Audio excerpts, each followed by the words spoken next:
Okay, this is a video on my 88 YJ Jeep. Okay, let me just lock this over here before we... Man, I should have done this before we started the video. Because that thing will kick up and rattle while we drive, and I don't want that. Okay, so... what we got here is... This you lift this and you turn it, and that locks my hubs. All right, that's homemade. I'll get into that later. We are in four-wheel low,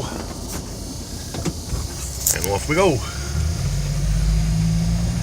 Okay, I'm not gonna really go too far into the woods here. The only reason I'm making this video is because I have a couple of tapings that I put on YouTube that I got to be honest with you, they were just film, tapings that I made, nothing that made any rhythm, rhyme, or sense. Here comes a nice puddle. And I did that because I never knew they were going to go on YouTube, because I didn't know how to use YouTube. Let's get out of here over here now when I still have a chance. This is going to be straight up. Oh, there you go. Okay, I'm gonna find a little spot, and I'll show you the interior of the Jeep and the exterior and some of the modifications I did to the truck. Another ice puddle. You got to forgive this noise here. Let me shut this off.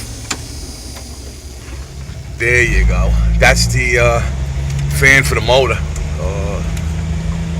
The heater. Okay, coming up to a spot over here that I think I can show you the Jeep. I was here yesterday with my chainsaw.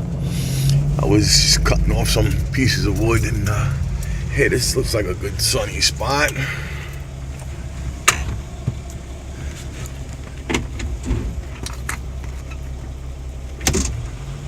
Put that in gear.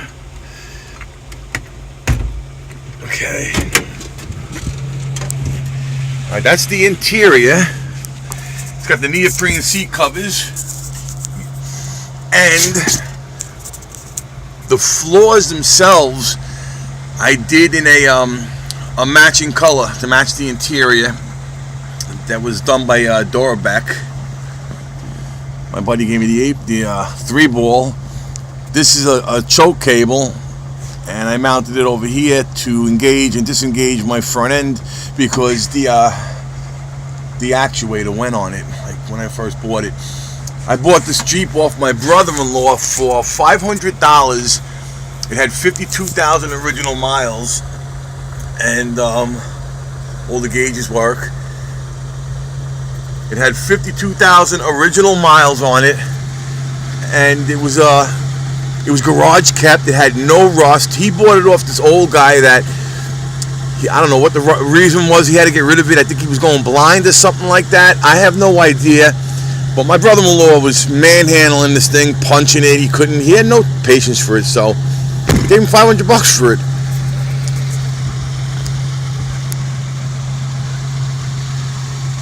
It's got a one-stage urethane paint job on it, and plastic dip on the doors. I promise you, I did no body work to this truck. I just sanded it, primed it, and had it painted. I made those corner covers.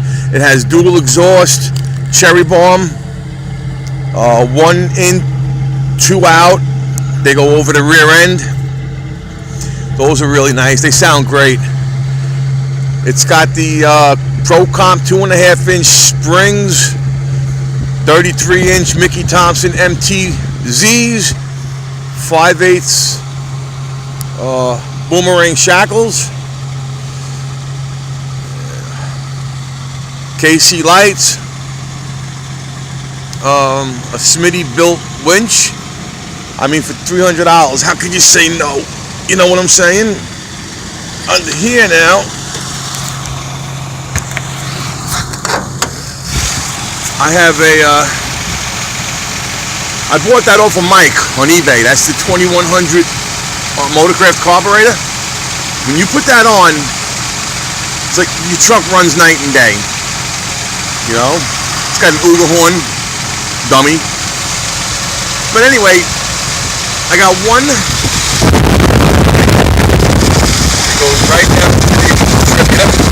Goes right down to the distributor, and one vacuum line back there for the power brakes. That's it. You know? Oh, I hate when I say you know, but I do it a lot. Anyway, this truck also has crank and heat. I don't know why everybody says YJs have no heat and YJs are cold in the winter. This truck isn't cold in the winter. There's a big block of ice right there.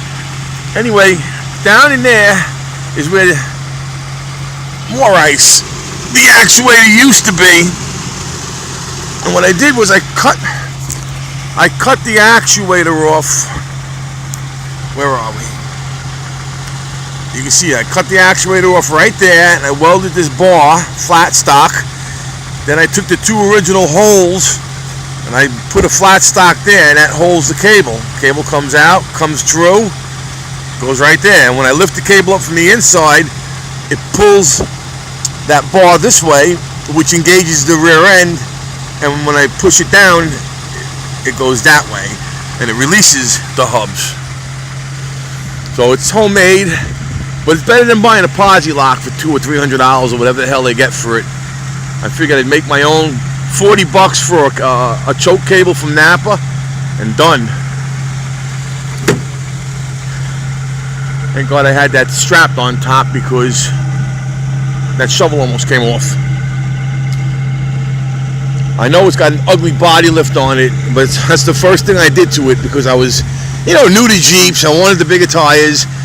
I was excited, so I put a 3-inch body lift, no less. Wow. I can't believe I just snapped off my KC light. That's how deep that one puddle was. I made a video before this one. I didn't like the way it came out. And what happened was I went through a puddle of ice, and it was deep, so deep that you can see it mangled my license plate. It snapped my KC light off, which has got to be 3 feet off the ground. That's how deep that puddle was. And it was ice, so I had to break through that, and I guess where all that ice came from, that was stuck up in the actuator. That was a deep puddle. I didn't think I was going to make it through that. I paid a price for it, though. I just broke a friggin' $80 light. What are you going to do? That's all part of four-wheeling, I guess. Anyway, that really pissed me off, but I'm not going to let it steal my peace. This is the truck in all its glory. This is JoJo Jeep saying so long. Have a nice day. God bless. Take care.